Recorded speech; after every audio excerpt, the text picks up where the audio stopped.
नमस्कार विद्यार्थी मित्रांनो, आज आपण एका वेगळ्या चिंतनाचा विषय आपल्यासाठी घेत आहोत. विषय आहे परीक्षेचा अभ्यास आणि एकाग्रता.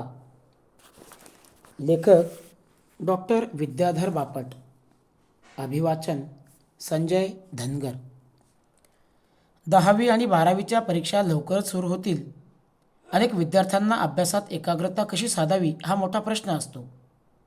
त्याचा परिणाम आत्मविश्वासावर होऊ शकतो. आपण मागे पडू अशी भीती वाटू लागते. एकाग्रता म्हणजे काय हो?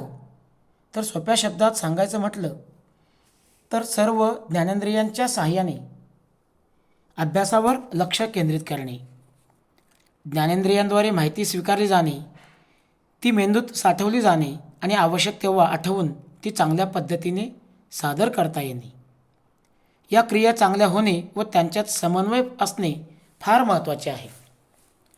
अभ्यासात एकाग्रता न होण्याची कारणे: ध्येयासक्ती नसणे, योग्य ध्येयच डोळ्यासमोर नसणे, भावनिक समस्या असणे, अभ्यास करायची मनापासून तयारी नसणे, विषयामध्ये रस नसणे, विषय अवघड वाटणे, शारीरिक व मानसिक थकवा असणे.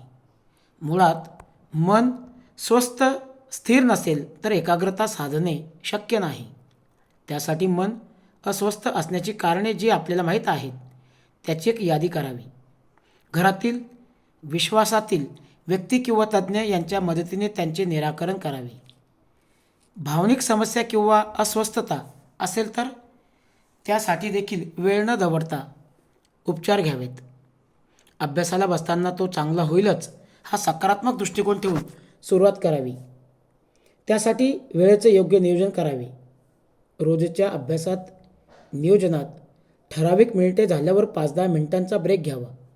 त्यानंतर काही क्षण श्वासावर लक्ष ठेवून शांत बसावे. त्यानंतर पुढचा अभ्यास करावा. अभ्यास करताना मनात इतर विचार आल्यास स्वतःला सूचना द्यावी. Stop it, relax, be here now इत्यादी स्वयंसूचना द्याव्यात. मन वर्तमान क्षणात ठेवण्यात त्याचा उपयोग होईल. रोजच्या अभ्यासाची आखणी करताना साध्य होऊ शकेल इतपत अभ्यासाची योजना आखावी. तो करताना सकारात्मक दृष्टिकोन बाळगावा. अभ्यासाची पद्धत प्रत्येकाची वेगवेगळी असू शकेल, पण अशीही पद्धत वापरून पाहावी म्हणजे जो अभ्यास आत्ता करायचा आहे प्रथम त्याचे सर्वसाधारण अवलोकन, काळजीपूर्वक वाचन, त्यातील महत्त्वाचा भाग लक्षात ठेवून उजळणी, त्यानंतर महत्त्वाचे प्रश्न म्हणजे जो अभ्यास केला आहे तो समोर एक काल्पनिक व्यक्ती आहे असे मनात आणून तिला समजेल अशा पद्धतीने पुस्तकात न बघता मोठ्याने बोलून शिकवणे. ही गोष्ट महत्त्वाची का? तर आपला अभ्यास खरंच झाला आहे की नाही, आपल्याला समजलं आहे की नाही याची चाचणी त्यातून होते. या शिकवण्यात अडले तर मधूनच पुस्तक किंवा नोट्स पाहायला हरकत नाही. त्यानंतर स्वतः प्रश्न काढून उत्तरं लिहिण्याचा सराव करावा. कठीण वाटणाऱ्या विषयाचा अभ्यास रोज काही वेळ करावाच. काही विषय आवडत नसतील तर त्यांच्याकडे पाहण्याचा दृष्टिकोन बदलावा. माझ्या ध्येयपूर्तीच्या दृष्टीने अभ्यास आवश्यक आहे हे मनाला पुन्हा पुन्हा बजवा. एकाग्रता कमी होते असं जर तुम्हाला वाटलं की पुढचा अभ्यास करणे काही वेळ थांबवा. झालेला अभ्यास पुन्हा आठवा. काही वेळ स्वतःचा श्वास पाहावा. मन अशा पद्धतीने डायव्हर्ट व रिलॅक्स होते. थोडा वेळ शारीरिक हालचाली कराव्यात. खोलीतल्या खोलीत चालावे. पुन्हा पुढच्या अभ्यासाला सुरुवात करावी. पूर्वी ज्यावेळी खूप काही छान एकाग्रतेने अभ्यास झाला होता त्यावेळची मनस्थिती ही पुन्हा वारंवार आठवावी व त्या धारणेने अभ्यासाला बजावे. रोज चलपद्धतीचा व्यायाम, उदाहरणार्थ धावणे, वेगात चालणे, पोहणे इत्यादी आवश्यकच आहेत. ज्यायोगे मेंदूतील पेशींना मुबलक प्राणवायू मिळेल, चांगली संप्रेरके स्त्रवतील, ज्याचा एकाग्रतेवर चांगला परिणाम होईल बरं का. चौरस पौष्टिक आहार वेळेवर घ्यावा. भरपूर फळे, भाज्या, ओमेगायुक्त विटॅमिन B, C, A इत्यादी लोहयुक्त पदार्थ यांचा समावेश त्यात असावा. रोज थोडा वेळ का होईना ओंकार करणे, थोडा वेळ शांत बसून संगीत ऐकणे याचाही एकाग्रतेसाठी चांगला उपयोग होऊ शकतो.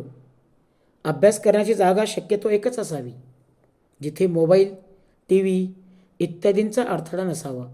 पाठीचा कणा ताठ राहील अशा पद्धतीने बसून अभ्यास करावा.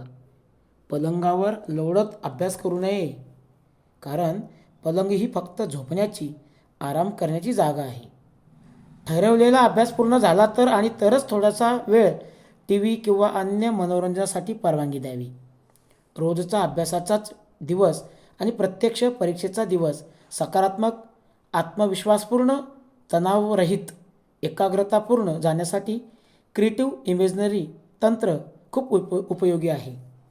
ते आत्मसात करण्यासाठी तज्ज्ञांचं मार्गदर्शन घ्यावे. हे संपूर्ण कल्पनाचित्र एखादी चित्रपट पाहत असल्यासारखे वारंवार डोळ्यासमोर आणायचे आहे. या चित्रपटाचे लेखक, दिग्दर्शक, कलाकार व प्रेक्षक आपणच असणार आहोत. कल्पनाचित्रात फक्त आणि फक्त सकारात्मकताच असायला हवी. त्यात बुडून जाऊन खरेच असे घडते असे मानून करायला हवे. अर्थात या तंत्राच्या जोडीला परीक्षेच्या जोमाने व नेटाने केलेला खराखुरा अभ्यास हवाच. परीक्षा म्हणजे जीवन मरणाचा प्रश्न नसून मेंदूसाठी, आपल्यासाठी ठराविक वेळेत अभ्यास करून स्वतःला सिद्ध करण्याची ती एक संधी आहे. विद्यार्थी मित्रांनो, त्या संधीचं सोनं तुम्ही नक्की कराल याची मला खात्री आहे. धन्यवाद.